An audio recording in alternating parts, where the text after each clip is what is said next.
అమానిత్వమదంభిత్వం అహింసా క్షాంతిరార్జవం ఆచార్యోపాసనం శౌచం స్థైర్యమాత్మ వినిగ్రహః. పరమాత్మ క్షేత్రం అంటే ఏమి, క్షేత్రజ్ఞుడు అంటే ఏమి, అది దాని యొక్క భేదం తెలుసుకుంటే గాని పరమాత్మ తత్వాన్ని పట్టుకునేదానికి వీలు కాదు అని క్షేత్రజ్ఞ యోగం ఈ త్రయోదశ అధ్యాయంలో ఆయన చెప్తా వస్తా ఉన్నారు. సరే, ఎంతసేపు దీని గురించే చెప్తే ఎట్లా వీళ్ళు ఈ యొక్క డిఫరెన్స్ ని కనిపెట్టుకోగలుగుతారు అంటే ఒక జ్ఞానం ఉండాల. ఆ జ్ఞానం కావాలంటే ఏమేమి కావాలా అనేసి ఈ 7వ శ్లోకంలో ఒక 9 గుణాలని ఆయన చెప్తారు. ఇవన్నీ ఉంటే ఆ యొక్క వ్యత్యాసంని, డిఫరెన్స్ ని ఒక మానవుడు, జీవుడు కనిపెట్టుకోగలిగి ఆ జ్ఞాన మార్గంలో పోయి పరమాత్మలో లయమయ్యేదానికి ఒక దారి అనేసి మనకు ఈ 9 విషయాలని మనకి 7వ శ్లోకంలో చెప్పినారు. 9 మంచి గుణాలు ఏమేమి ఒకరు ఫాలో చేయాలా అనేది. దాంట్లో మనము అమానిత్వం, అదంభిత్వం, అహింస, శాంతి, ఆర్జవం ఈ గుణాలని పోయిన క్లాస్ లో చూస్తున్నాం. ఇప్పుడు మనము ఆచార్యోపాసనం, శౌచం, స్థైర్యం, ఆత్మ వినిగ్రహ అది ఏమి, అట్లంటే ఏమి, మనం ఏమి దాంట్లో నేర్చుకోవాలా అనేది మనము ఈ శ్లోకంలో చూసుకుంటా ఉన్నాము. సరే, ఆచార్యోపాసన. ఆచార్యుడు అంటే ఎవరు? గురువు. గురువు అంటే టీచర్. ఆచార్యుడిని ఉపాసిస్తే ఏమి లాభం? ఉపాసించాలంటే ఆసనం దగ్గరగా కూర్చొని ఆచార్యుడు చెప్పేది వింటే మనకేం వస్తుంది అనేసి అంటే, ఆచార్యుడు అనేవాడు మామూలు మనిషి కాదు. ఎన్నో సాధనలు సాధించుకొని శాస్త్రాలనంతా బాగా నేర్చుకొని దాంట్లో ఉండే విషయాలంతా గ్రహించుకొని ఆ అర్థాలంతా తెలుసుకునేదే కాకుండా తను కూడా ఆచరిస్తా ఆ ఆచరణ ఎట్లా చేసుకోవాలా అనేసి ఉపదేశాలు చేసి ఒక విద్యార్థిని ప్రోత్సహించేవాడు, లేదా ప్రేరణ కలిగించేవాడు, క్యాటలిస్ట్ గా ఉపయోగపడతారు ఆచార్యుడు అనేవాడు.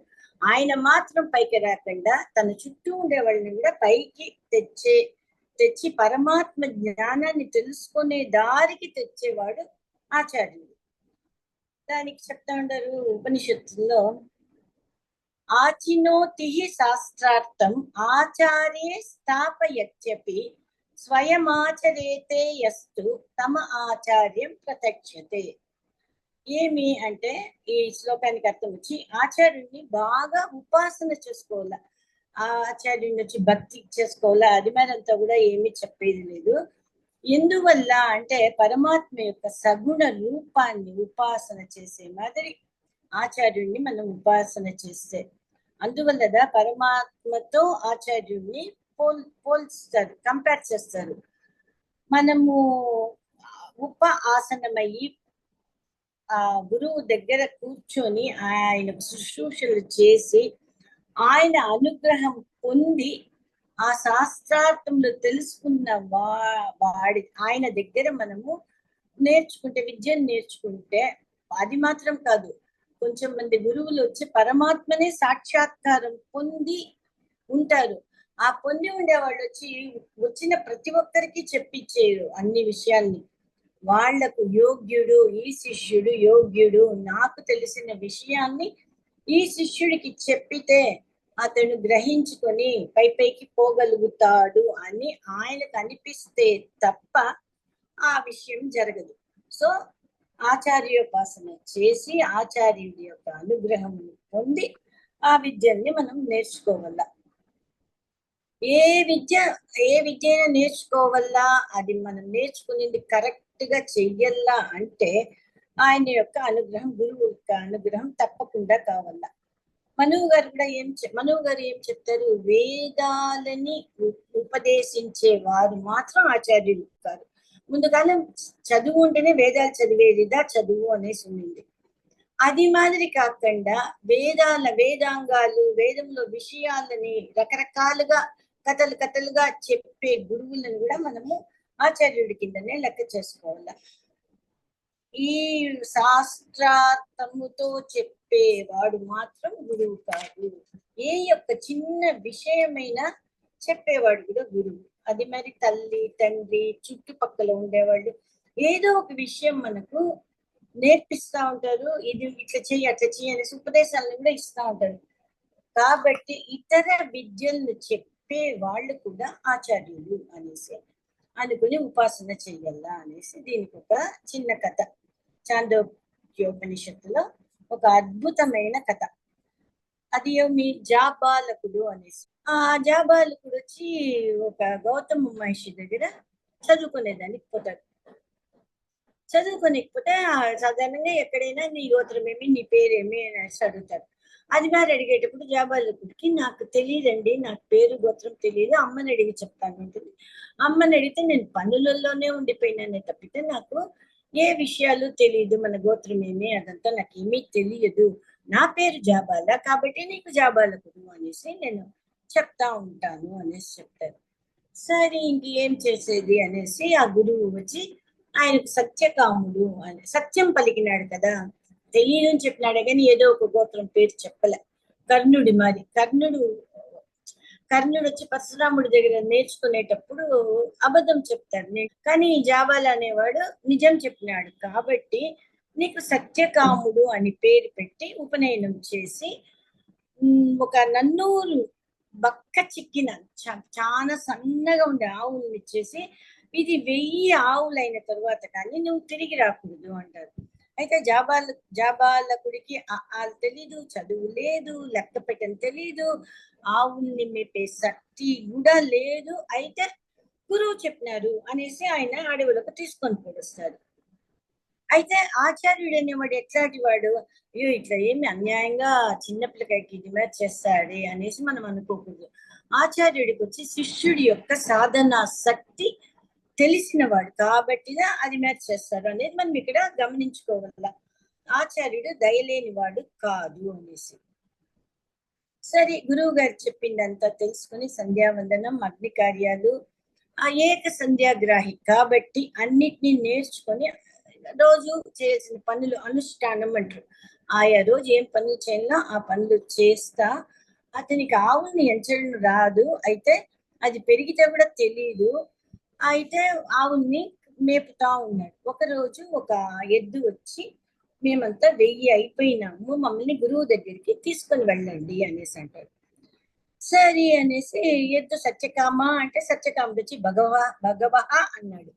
నీకేమైనా ఉపదేశం చేయాలని ఉంది అంటే సరే అట్లాగే చెయ్యండి అంటాడు.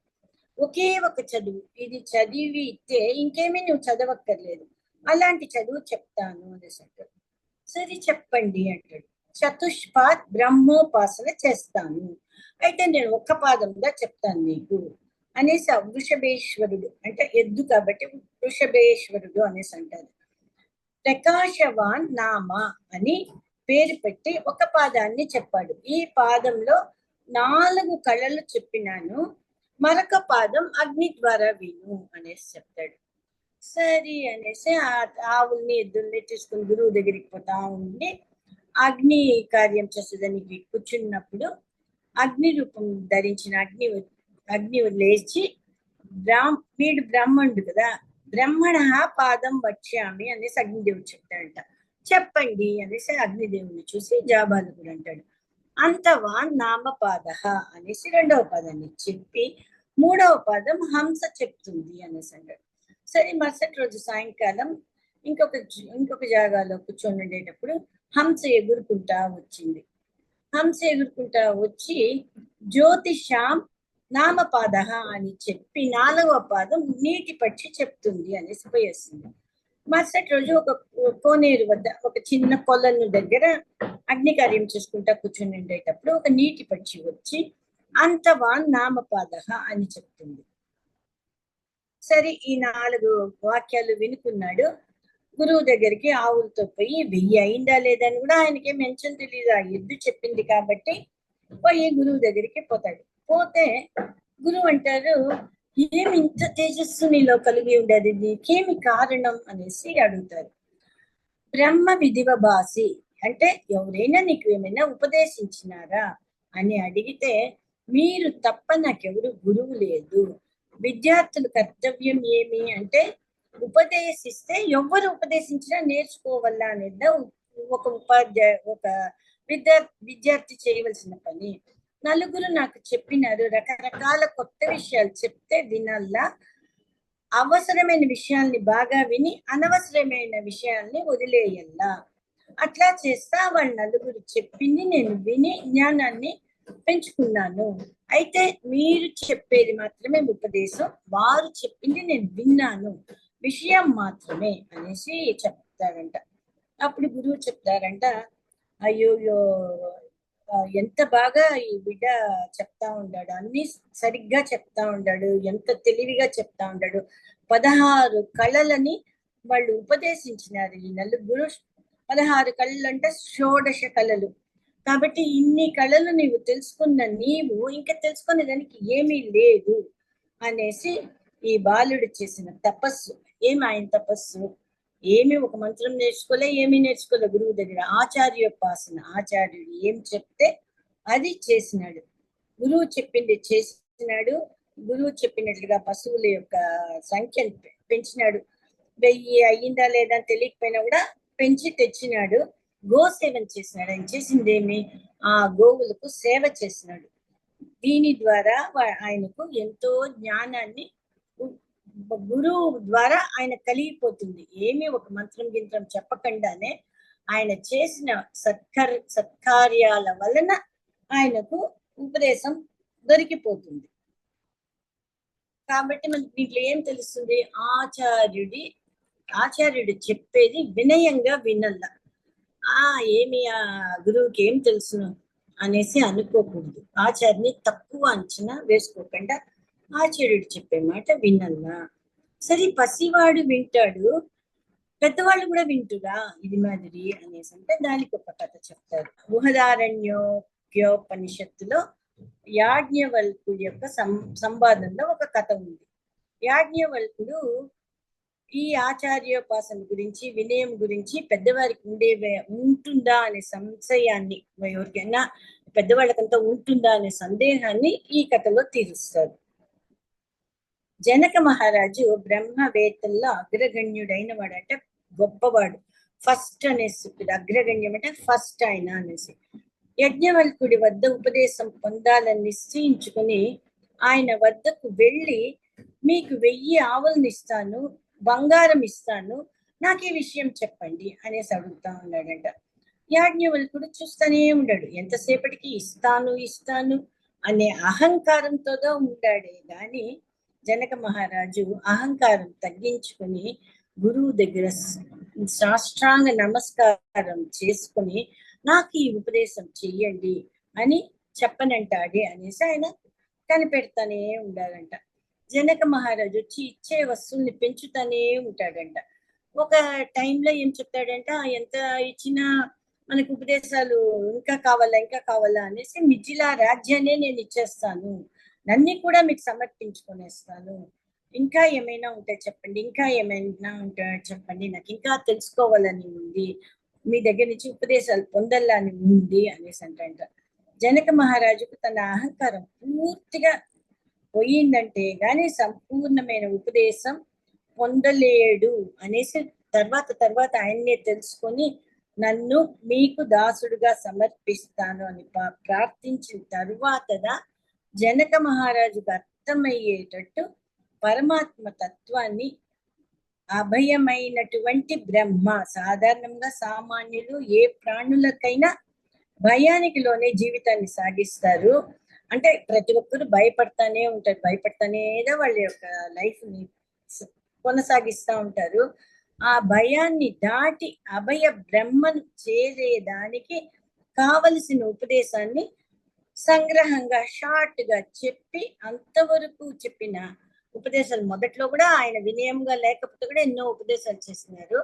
ఆ ఉపదేశంతో ఈ అభయమైనటువంటి బ్రహ్మ అనే ఉపదేశాన్ని కూడా జీవితంలో భయం లేకుండా జీవితాన్ని కొనసాగించేదానికి కావలసిన విద్యను ఆయన చెప్పించినారంట. సో ఎంత పెద్ద సంపద ఉంటే కూడా గురువుల ముందు వాళ్ళు తక్కువదా. ఎంత రాజైనా అధికారి అయినా తత్వజ్ఞానము విద్యయో ఉపదేశించే గురువుల ముందు తప్పకుండా తక్కువ. కాబట్టి వినయంగా ఉండి గురువుల దగ్గర ఉపదేశాన్ని పొంది ఆ విద్యను సఫలం చేసుకోగలుగుతారు అనేసి, ఇది పెద్దవాళ్లకు ఎట్లా వినయం వస్తుంది అనేసి ఒక ఉదాహరణ. సరే, గురువులంటే ఎవరు అని మనం అప్పుడే చెప్పుకున్నాం. ఏ చిన్న ఉపదేశం చేసినా మంచి విషయం చెప్పేవారు ఎవరైనా గురువులుగా. వాళ్ళు మానవుల అభివృద్ధి కోసం చెప్పే విషయాల్ని మనం బాగా విని గ్రహించుకొని పాటించుకోవాలి. ఈ దీంట్లో మనము తల్లి తండ్రి మనం గురువు అనుకుంటామా? అనుకోం కదా. అయితే వాళ్ళు కూడా గురువు. వాళ్ళు ఉపదేశాలు చేస్తారా అంటే ఉపదేశాలంతా ఏమి చెయ్యక్కర్లే, వాళ్ళు శాస్త్రాలు చెప్పాలని అవసరం లేదు. అయితే తల్లి ప్రథమ గురువు, తండ్రి నిసర్గ గురువు అనేసి చెప్తారు. ఏ పేరుతో ఉన్నా చెప్పే వాళ్ళని మనం గురువుగా ఎంచుకొని, అది తల్లిదండ్రులైనా చుట్టూ ఉండే వాళ్ళైనా, కొందరు మంది జీతాలు తీసుకొని ముందు కాలం విద్యలు వచ్చి జీతాలు తీసుకోకుండా చెప్పే ఒక కాలం. అయితే ఆ కాలంలోనే కొంచెం మంది పొట్టకుంటి కోసమై వాళ్ళ జీవితం సాగించేదానికి విద్యను చెప్పించే వాళ్ళైనా సరే, ఎవరైనా సరే మనకు దాని గురించి అక్కర్లేదు. మంచి విషయాలు చెప్పే వాళ్ళంతా గురువుగా. తల్లిదండ్రులు గురు రూపంలో ఉండి ఉపాసన చేస్తే మనం పై స్థాయికి పోయి పరమాత్మలోనే లయం అవ్వచ్చు అనేదానికి పుండరీకుడు అనే ఆయన కథ చెప్తారు. పుండరీకుడు అనేవాడు తల్లిదండ్రులకు చక్కగా సేవలు చేస్తా ఉన్నంట, బాగా సేవలు చేస్తా ఉన్నంట. విసుగ్గే లేకుండా తండ్రికి కొంచెం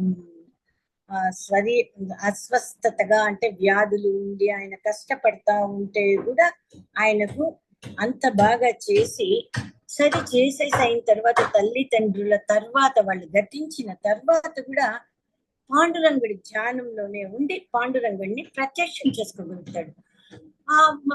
ఆయనకే ఒక సందేహం వస్తుంది, ఎట్లా నేనేమీ చేయలేదే, ఇంత తక్కువ కాలంలో నేను ఎట్లా పాండురంగుడిని ప్రత్యక్షం చేసుకోగలిగితిని అనేసి చాలా ఆశ్చర్యపోతే, నీకు వచ్చి జన్మత 2 విషయాలు చెప్తారు. నువ్వు జన్మత నువ్వు నన్నే తలుస్తా ఉంటుంది ఒకటి. రెండవది వచ్చి తల్లిదండ్రుల్ని సేవిస్తా ఉంటుంది. తల్లిదండ్రులకు చేసే సేవ నాకు చేసే సేవ అనేసి ఇది వచ్చి తెనాలి రామలింగుడు పాండురంగ మహత్యంలో రాసిన ఒక కథ. ఈ కథ ప్రకారం మనకేం తెలుస్తా ఉంది? తల్లిదండ్రుల సేవ పరమాత్మ సేవ అనేసి, అట్లా మనం పరమాత్మ దగ్గరికి చేరుకోవచ్చు అనేది ఒక ఉదాహరణ. ఇట్లా రకరకాల ఉదాహరణలు మనం చూస్తున్నాం. ఉపమన్యు, ఆరుని, ఉపకోసలుడు వీళ్ళంతా గురూపదేశం పొంది ఆచార్యోపాసన చేసి పైకి పోయిన వాళ్ళు. సరే, నెక్స్ట్ గుణం ఏమి? శౌచం.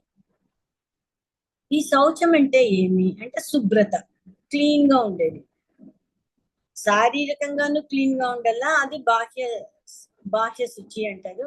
అంతఃశుచి అంటే కామక్రోధ ఏమేమి దుర్గుణాలు మనం ఇంతవరకు చూస్తూ ఉంటామో అది అంత లేకుండా, ద్వేషం అంత లేకుండా ఉండేవాడుగా 2 శౌచాలు కలిగిన వాడు. అంతఃశౌచం, భౌతిక శౌచం అనేసి 2 ఉంది. దీన్ని మనం ఒక ఉత్తంకుడి కథ ద్వారా మనం తెలుసుకోవచ్చు. ఆయనకి ఎట్లా ఆయన ఈ శౌచం లేనప్పుడు ఎట్లా కష్టపడినాడు అనేది మనం తెలుసుకోవచ్చు. శౌచం యొక్క ఇంపార్టెన్స్ ఏమి అనేసి కూడా మనం తెలుసుకోవచ్చు. ఈయన వచ్చి గురుభక్తుడు. విద్యాభ్యాస దశలోనే తపస్వికి ఉండవలసిన లక్షణాలంతా సంపాదించిన వాడు. గురువు దగ్గరికి పోయి తన సామర్థ్యంతో, వివేకంతో, వినయంతో గురువు గారి ప్రశంసల్ని అందుకున్నవాడు. గురువు కూడా చాలా సంతోషపడి, నీ విద్యాభ్యాసం పూర్తయింది నాయన, నీకు కారణ విచారణ వచ్చేసింది. కార్యకారణ అంటే ఏం చెయ్యాలా ఏమి చేయకూడదు అనే వివేకం, జ్ఞానం నీకు బాగా వచ్చేసింది. కాబట్టి నువ్వు నా గురుకులంలో నుంచి వెళ్ళిపోవచ్చు అంటాడు. అయితే ఉత్తంకుడు అనేవాడు ఏమంటాడు, మీరింత నాకు ఉపదేశాలు చేసేది, నాకు మీకేమన్నా ప్రతిఫలంగా గురుదక్షిణ ఇయ్యాలా అని ఉంది అంటాడు. ఆయన నాకు అదంతా ఏమీ అక్కర్లేదంటే కూడా విడియకుండా ఆయన దగ్గరనే ఉండి అడుగుతానే ఉంటారు. అప్పుడు గురువు చెప్తారు, గురు పత్నికి ఏదో పుణ్యక వ్రతం అనేసి ఒక వ్రతం చేయాలని అనుకుంటా ఉంది. నువ్వు మణికుండలాలు మాత్రం తెచ్చి, అది పౌష్యక మహారాణి దగ్గర ఉంది ఆ మణికుండలాలు, అది తెచ్చి అంటే సరే భార్య దగ్గర పోతే ఆమె నాకు ఆ మణికుండలాలు తెచ్చి పెట్టి, అయితే 4 రోజుల్లోనే తెచ్చి పెట్టు అనేసి అంటుంది. గురువుని అడిగినప్పుడు నువ్వు గురుపత్నిని అడుగు, ఆమెకి ఏం కావాలో తెప్పించుకో అన్నప్పుడు ఆమె ఈ విషయం చెప్తుంది. నాకు 4 రోజుల్లోనే తెచ్చియ్యాల అంటే సరే అనేసి ఉత్తంకుడు బయలుదేరుతా ఉంటారు. బయలుదేరేటప్పుడు దారిలో పెద్ద వృషభం కనబడుతుంది. దానిపై ఒక పెద్ద మనిషి కూర్చొని ఉంటాడు, మహాకాయుడు. ఆయన ఏం చెప్తారు, నువ్వు ఇంక నన్ను దాటుకొని పోవాలంటే ఈ ఎద్దు యొక్క పేడ తింటి వెంటనే నీ కార్యం జరుగుతుంది అనేసి అంటాడు. అయ్యయ్యో ఎద్దు పేడనా, అది ఎట్లండి తినేది అనేసి అంటాడు.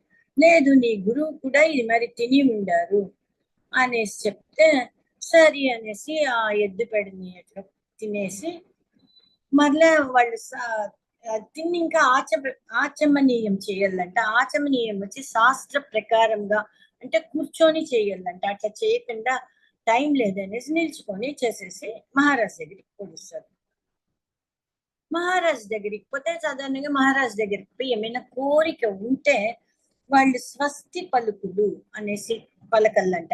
అంటే వాళ్ళకి అన్ని మంచి జరుగును అనేసి చెప్తే రాజులకు అర్థమైపోతుందంట.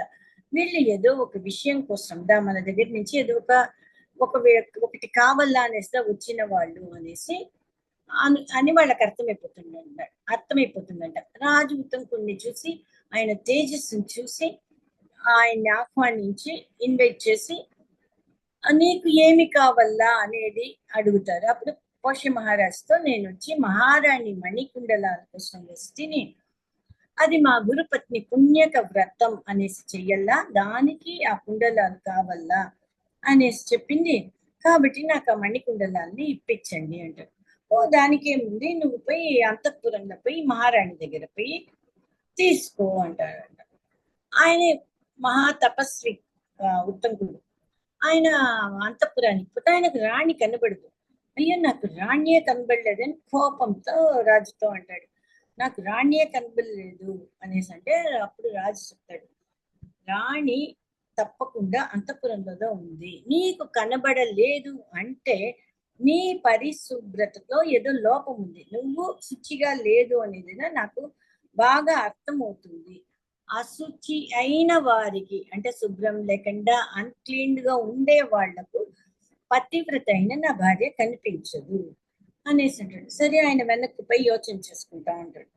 అయ్యో అప్పుడు ఆయనకు జ్ఞాపకం వస్తుంది, ఆచమనీయం సరిగా మనం చేసుకోలేదు ఎద్దు పేడ తిన్న తర్వాత అని రాజుతో చెప్తే, సరే ఇప్పుడు నువ్వు సరిగ్గా ఆచమనీయం చేసుకొని రాణి దగ్గరికి పో, నీకు ఆమె మణికుండలాలు ఇస్తుంది అంటే చెప్పినట్టుగానే కూర్చొని ఆచమనీయం చేసుకొని కాళ్ళు చేతులు అన్ని కడుక్కొని ఆ అంతఃపురానికి పోతారు.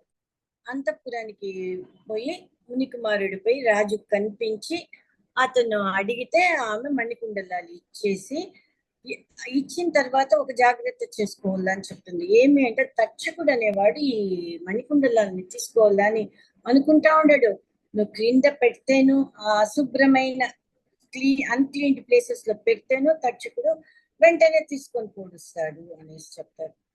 సరే అనేసి ఆయన మహారాణి చెప్పినట్లుగానే చేస్తాము అనుకొని బయలుదేరుతా ఉంటాడు. అప్పుడు మహారాజు వచ్చి ఆతిథ్యం తీసుకొని పోండి అనేసి చెప్తారు. ఎవరైనా ఆతిథ్యం తీసుకొని పోండి అంటే కాదు కూడదు అని చెప్పకూడదంట.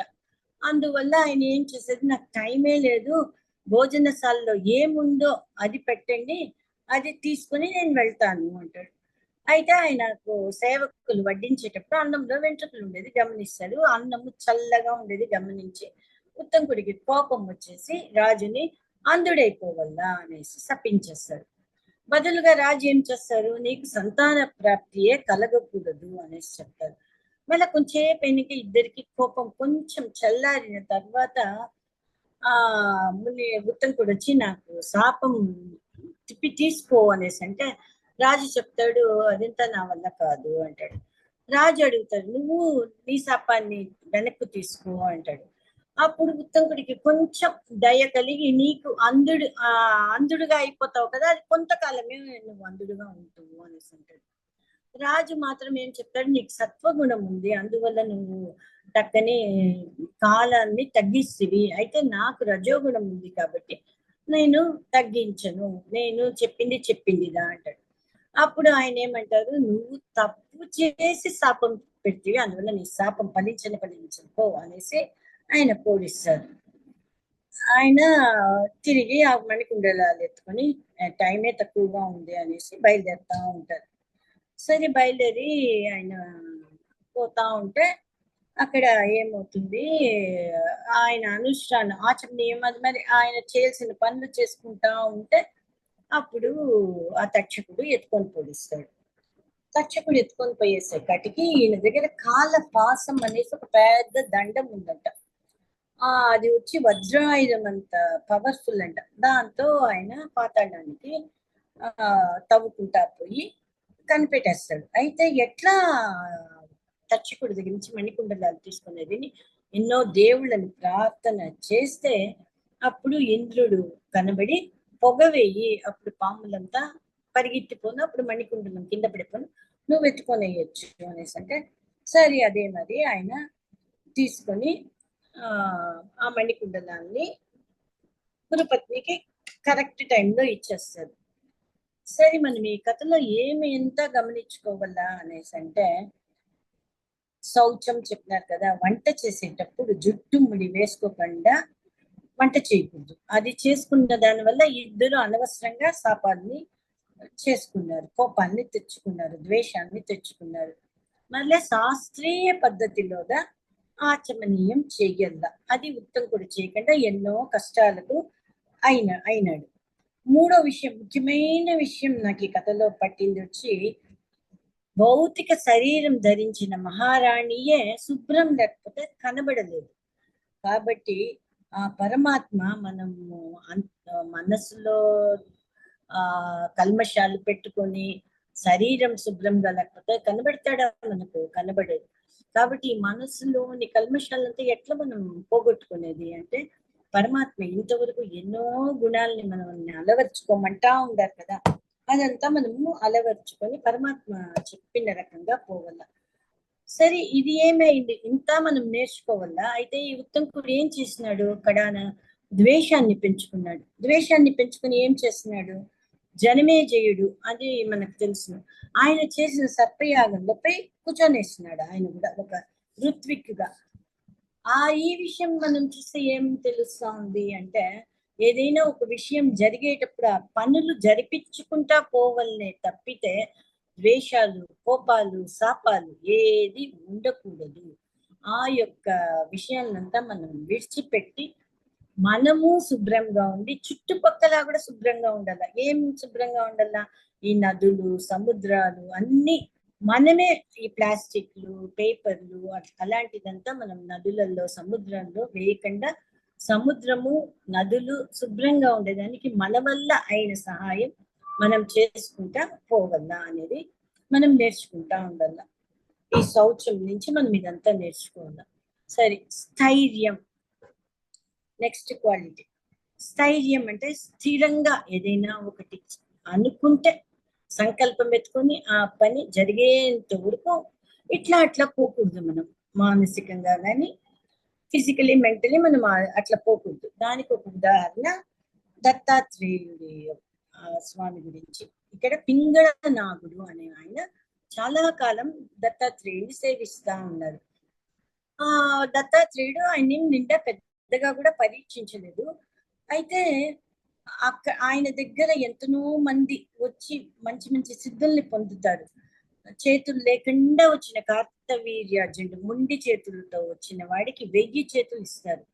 అదే మరి పరశురాముడు ఎంతో సిద్ధుల్ని ఆయన దగ్గర నుంచి పొందుతాడు. కానీ పింగళ నాగుడికి ఏమే సిద్ధులు కలగలేదు. అయితే ఆయన విసుక్కునే లేదు, ఆయన సేవలు చేస్తూనే ఉన్నాడు.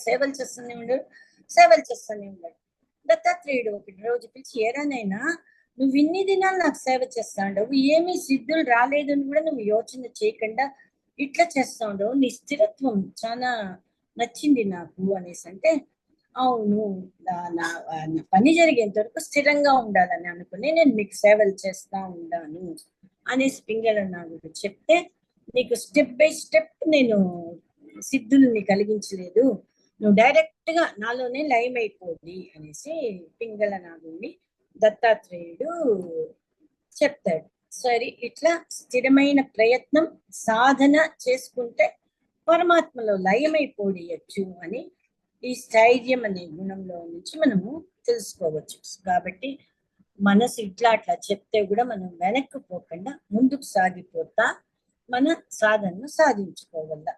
సరే, ఇన్ని ఉంటే చాలనా అనేసి అంటే ఆత్మ నిగ్రహం అది చాలా ముఖ్యంగా మనకు కావాల్సింది.